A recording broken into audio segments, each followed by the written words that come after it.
Welcome back to Culture Bite. I'm Kevin G. And Spider-Man Across the Spider-Verse was recently released, and man, did I enjoy this film. It was such a fantastic film, and I'm here to bring you a recap of the events that occurred in Spider-Man Across the Spider-Verse, and also some cool tidbits that I think you guys might find interesting, plus an ending explained. So let's get started. Also, don't forget, spoilers ahead. We begin this film with an intro to Gwen Stacy on Earth 65, as she's telling Miles' story and showing us events that occurred in the first film, but also across of what occurred in her life. We also see some events that come up in this movie, like she's talking to us or someone, as we learn by the end of the film. But this whole intro begins with Gwen and how she hurt Peter, someone she cared about. As we learn in this universe, Peter turned into a lizard to impress Gwen. Actually, a nice tidbit here, the Peter that is voiced in this universe is actually voiced by Jack Quaid from The Boys. But as Peter is dying, her father finds her and leads a manhunt for her. Vulture is causing havoc at an art museum, and when Gwen interacts with her dad, she lowers her voice like Miles does when he talks to his dad later in the film. How's the manhunt for me? Forward to working with you. yeah, me too. Right? But the Vulture she fights is not from this universe. He's from a Renaissance area, as you can tell by the colors and the paper texture. Really reminds you of Leonardo da Vinci, the Renaissance man himself. But Spider-Man 2099, aka Miguel O'Hara, voiced by Moon Knight himself, Oscar Isaac, shows up to save her. We first saw him on the post-credits scene of the last movie.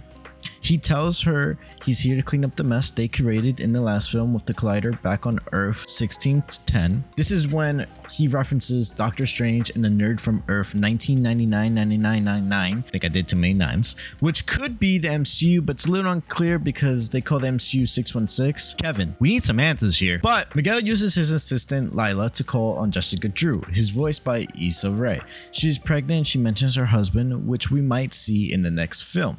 The three of them manage to stop the helicopter from crashing, and when Gwen arises from the wreckage, Captain Stacy holds Gwen at gunpoint. But to convince him to let her go, she takes off her mask, but it doesn't help. He still has her at gunpoint. Jessica tells Miguel that they can't leave her behind, and Miguel invites Gwen to join the group. Then bam, all of that was just the intro, baby. So we follow the spot into a bodega, and he asks for the location of the ATM machine. He peels off the spot and puts it where the money dispenses from. Miles sneaks around to heat up a beef patty, as Miles makes a good point and asks why people say ATM machines when the M counts for machine, which is actually something I didn't know, so yeah, I'm bamboozled. But Miles introduces himself and tells us what he's been up to in the past year and 4 months.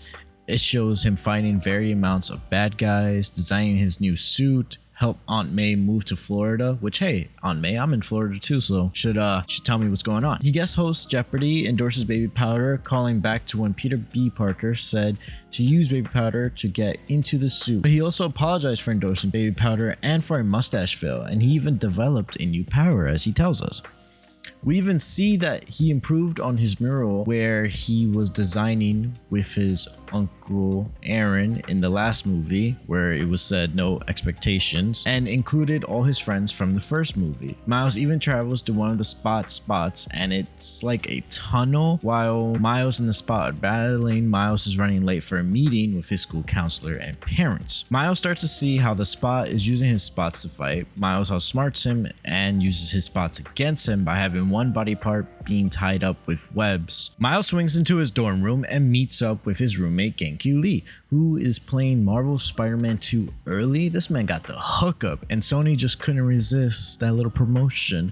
But he tells Miles that he's not his guy in the chair, which could be a reference to Ned from the MCU, or to actually the Genki from Marvel Spider-Man 2 game, where it looks like he actually helps out a bit. Miles finally shows up for his meeting with his parents and counselor, and his counselor says how Miles has an A in AP Physics and a B in Spanish, which does make his Puerto Rican mother snap, like literally she snaps the Puerto Rican flag. And we learn that Miles wants to go to Princeton University and learn how to travel to different dimensions, but he has to leave in a hurry because the Spot escapes from his trap. And when Miles and the Spot fight again, it leads back to where the Collider had blown up between all the spider people and Kingpin. This is when we learn that the Spot created Miles by bringing a spider from a different universe, Universe 42, to this one. That's why it glitched in the 2018 film, because it didn't belong there. And if you look, you can see who it's supposed to be, which was on Earth 42, Miles. Then we learn that the Spot is the guy that got hit with the bagel when Miles and Peter B. Parker escaped the upstate facility. As he continues to tell Miles that he was at the collider when he blew it up, and this is what he turned into as he kicks himself into himself and disappears. Miles and his dad have a conversation, but Miles is dressed up as Spider-Man, so his dad doesn't know that he's actually talking to Miles. And Miles tells his dad that maybe he should let him fly. Then we pick up again with the Spot, and now he's within himself with all these portals around him. He puts his head through a portal and discovering an old-time look style of the world, but also art design. Then he puts his head through another portal, and this one's actually a special one for me. It's a Lego universe, which is a callback to Lord Miller's Lego movies. Then he portals his head into Earth 688, Chinatown, San Francisco, California, where Miss Chen from the Venom movies, actually surprised that she's still alive because I remember Venom took over her and potentially killed her. But he tries to reproduce more spots and more portals, but he found out he doesn't have any more spots, so he has to go get more. We're back to the Lego universe. This one is designated as Earth 13122, and you can see there's a Lego brick that actually has this information on it. I love that little tidbit. But the Peter of this universe goes to the bathroom to contact Miguel with his tiny Lego watch, and I love when he just presses the watch, you just hear a toot, like he's just like making the noises with himself. But we pick back up with Miles as he has someone writing a congratulations for his dad on a cake, but it's too many words, so he needs 2 cakes, which kind of creates a complication because now Miles can't thwip anymore. So what does he do? He takes different modes of transportation, which led to Miles being late for his dad's big speech. During the speech, we see that there's a mural of Aaron Davis on the building saying rest in power. This mural is changed later in the film. Once Miles arrives and shows the cake, you can see his caution didn't do anything for them because they're all ruined. So Miles gets a whole speech from his parents, which leads Miles to say whatever, not once but twice, which leads Miles to get grounded for 2 months. Once he's in his room, he starts to listen to Hummingbird by Metro Boomin and James Blake. This is the new Sunflower song, while a portal to another universe starts to open up and Gwen appears and jumps into Miles' universe. Last time we saw this scene was in 2018 post-credit, where Miles is listening to Sunflower and Gwen's calling for him.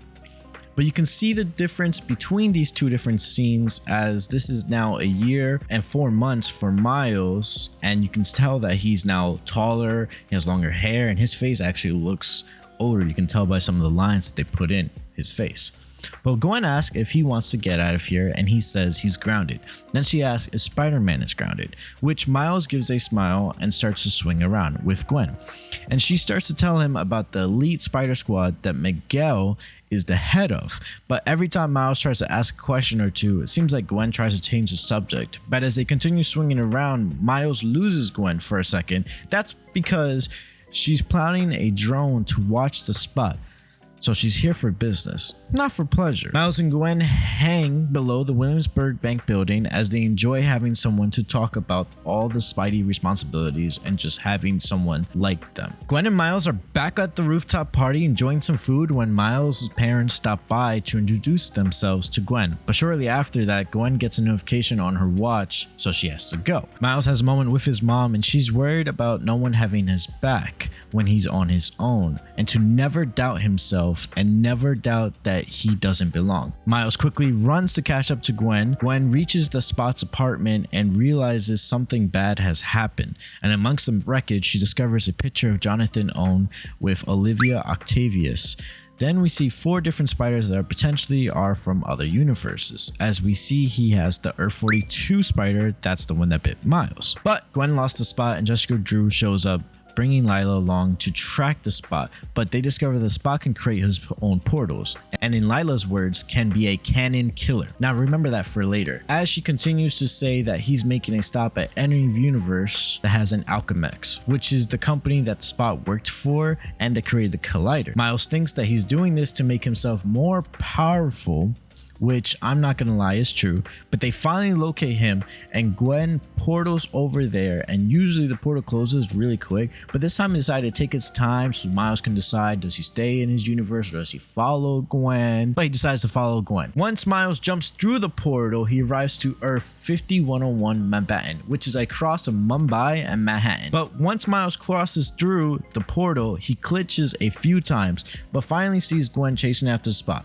She calls him Cow Guy and says move over, which shows how every Spidey needs to be punny. Then we get a fantastic intro to Pavitr Parker, or Pav for short. We learned that he's been Spider-Man for 6 months and how even he got a watch, while Miles has been a Spider-Man for 1 year and 4 months and couldn't even get offered one. But throughout this, and I looked, it doesn't seem to be on him, so who knows if Pav is telling the truth. But he tells us he fought against bad guys and have chai tea with his auntie, but when Miles says I love chai tea, Pav corrects him and says chai means tea, so it's like TT, which is like the same thing as ATM machine. As they keep battling, the Spot says he's on a journey of self-improvement, which leads Pav to bring up Eat, Pray, Love, which is the Julia Roberts movie that she went to different places to just rediscover herself. But when Miles says, let's talk about this, the Spot tells Miles that he made him feel empty, like there was a hole inside of him. So he found out what to fill that hole with. More holes. Sorry about all the hole talk, guys. But if you take a look at the Spot, you can see that his torso is more filled with dark matter starting to take over his body. The Spot finally gets to Alchemax and blocks the Spidey's entrance to get in with a barrier. Miles tries to use his new power that he told us about earlier, but Hobie Brown, or Spider-Punk, shows up and destroys the barrier. Hobie is made out of different pieces of paper like punk rock posters coming to life, and you can see how different parts of him move at different frames. Hobie tells Miles some advice to use his palms, not the tips of his fingers, which he will use later in the movie. He asks Gwen if those are his chucks, which another word for Converse, but if you notice, she did change out her ballerina shoes for these Converse. The Spot activates the Collider and makes his way into it, and when this occurs, it blows up and the Spot and Miles share a connection, as he is shown events that are going to happen and the creation of the Spot. When Miles asks what he saw, Jonathan tells him, our future. As he portals out, he tells Miles, see you back home, Spider-Man. Which, I'm sorry, but the way he said it was kind of like chilling. The building starts to collapse. All four swing into action to slow down the building, but to also save anyone in the way of it. And I must say, this whole entire sequence was amazing. Like, they completely kicked ass. But as Pav sees his love trapped on a double-decker bus falling below, he tries to save her. Then we are shown Gwen speaking with Lila, telling her a canon event is about to occur, as we see Inspector Singh running back to save a little girl. As Pav says he can do both, Miles sees the predicament the Inspector is in. When he attempts to save him, Gwen stops him, but as he thinks she's just worried for him, he jumps into action to save the Inspector. When the rubble is cleared, we see that Miles and the little girl, even the Inspector, is fine. As we see on Gwen's watch, it says canon event disrupt. This is when we see that dark matter is starting to consume the city, as we see the Spider Force, that's what I'm calling it, start to arrive with Jessica Drew. She takes the group back to New York on Earth 928 to the Spidey HQ. When Miles enters the HQ, we see a variation of 280 different Spider people. So there's a lot. One of the first ones we are introduced here is to Malala Windsor, Spider UK of Earth 835. Miles walks through the main atrium and Hobie asks how much has Gwen told him about his place in all of this, as Miles glitches again. When this happens, Jessica throws a bracelet to Miles. He thinks it's a watch, but quickly she corrects him and tells him that it's actually a day pass. As the group passes by a group of Spideys, they all say hi to Gwen, and Miles even tries to introduce himself, but they didn't seem to listen. And if you can see, there isn't another Miles around. But you know what we do get? Peter Park car of Earth 53931, which is basically a buggy which Miles has a toy replica of in his room, and Peter from this universe also had a large version of this and actually even have a Lego version of it, so it's kind of funny. But we have 4 Spideys drop in the buggy. We have Spider-Side from Earth 616, Tarantula from Earth 1610A, Last Stand from Earth 312500, and very special Spidey in my heart, the Legoverse Spider-Man returns from Earth 13122. Then they meet Ben Reilly, aka the Scarlet Spider from Earth 94. He's a clone of Peter Parker and voiced by Andy Samberg. He then meets Webslinger and his horse Widow. He's a cowboy-like Spidey from Earth 31913. Miles asks who are in the cages as Lila tells him they are called anomalies. They beat them up and send them home. Lila says they have a set of Doc Ock, a Moose Stereo, a Miss Stereo. She then says video game guy, and would you look at that, we have the Insomniac Spider-Man from Earth 1048, and yeah, Sasuke is back to voice this character. Lila then even mentions that they have a Prowler, and if you would look at this, is that Childish Gambino, aka Donald Glover, making a cameo as Prowler? Now, does this mean that he is confirmed for Spider-Man 4? Nah, not so fast, but it does open the opportunity for that since we were first introduced to this character in Spider-Man Homecoming. But Miles tells him, hey, then Aaron says it's rude to stare. Hobie says that he's the one that caught him, then Gwen corrects him and tells him that they both caught him. Miles next meets Spider-Bite, aka Margot Cass from Earth 22191. She's a digital avatar. While her physical body is back home, they walk past the Go Home machine, a large mechanical spider that builds around an anomaly and detects its DNA and sends it back to where it belongs. But remember to keep this in mind for later. Lila says that Miguel sounds hangry, and Jessica mentions that he likes the empanadas from the cafeteria. As we see Miguel have his own intro as he injects himself with some green substance. I think this could actually be Rapture, a very addictive drug in 2099, which bonds to the user. This is why Miguel becomes Spider-Man. He wants to rewrite his DNA, but a colleague of his sabotaged the experiment and added 50% of spider DNA. That's why he has talons, claws, and red eyes. And did you notice he doesn't even have a spider sense? As the group continues to make their way to Miguel, you can see Hobie ripping pieces off the wall to set up something for later, and he even questions Miles, why is he joining? Or does he even know what he's joining? You can see all the bad guys Miguel has fought on his Earth. As the group finally reach Miguel, he decides to take his slow elevator down. Once they are face to face, Miles tells Miguel he brought an empanada. As Miguel webs it, throws it away, then throws the whole freaking trash at them. And I just love how Hobie sees it land on the floor and decides to eat it. This is when we see Peter B. Parker, but this time he has a daughter called Mayday Parker, as she swings in, and we can even see that she actually has a day pass herself, so it looks like these day passes are just for kids. Miguel starts to explain to Miles that he disrupted a canon event, that he shouldn't have saved those people, or the Inspector to be specific, but he has Lila show him what looks like the MCU sacred timeline from shows like Loki. The only reason I say this, similarity of the two. Miguel shows the webs of life and destiny, says this is what connects all of us. Miles calls it a Spider-Verse, but Miguel calls it stupid. Then Miguel uses his own name for it, Arachnid, Humid, Poly, Multiverse, which he says also sounds stupid. Miles asks what these notes are, and Miguel calls them the canon, the chapters that occur in every Spider story every time, the good and the bad. As we see all of this, we see the moments in Peter's life, the bite, the kiss with MJ and Venom. That's when he shows every Spider's Uncle Ben moment, and Miles sees the moment he lost Uncle Aaron. Miguel then speaks on event ASM 90, and he continues to say a police captain close to Spider-Man dies saving a kid from a falling rubble during a battle with our arch nemesis. As we see every Spider person that has lost a Captain Stacy, we even see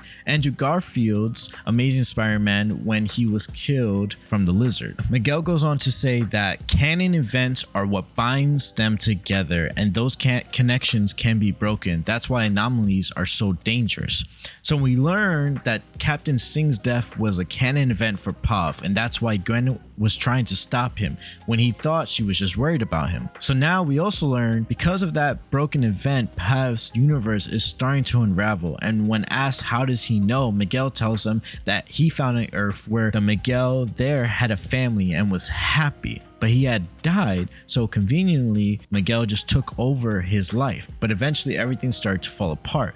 Then he goes on to say, break enough cannons, save enough captains, and we can lose everything. This is when Miles starts to piece it all together and realize that his dad is about to be captain, as he gets the same vision as he did before, but it's now more clearly, and he realizes that the Spot is going to be the one that kills his dad. So Miles is stuck and asks what is he supposed to do, just let his dad die, as everyone stays silent. And when he tells Peter what about Uncle Ben, he tells Miles that without Uncle Ben most of them wouldn't be there, as we all see scenes from the first Spider-Man starring Tobey Maguire. Miles says that all of this is messed up, and you can see how slowly more and more you can see spider people start to approach, as he asks what is this, an intervention? And Peter calls him kid, which you can tell Miles is starting to get angry, and rightfully so, honestly. So he says, you can't ask me not to save my father, as Miguel throws a red energy shield. You can see Hobie encouraging Miles, showing him his palms, a callback from earlier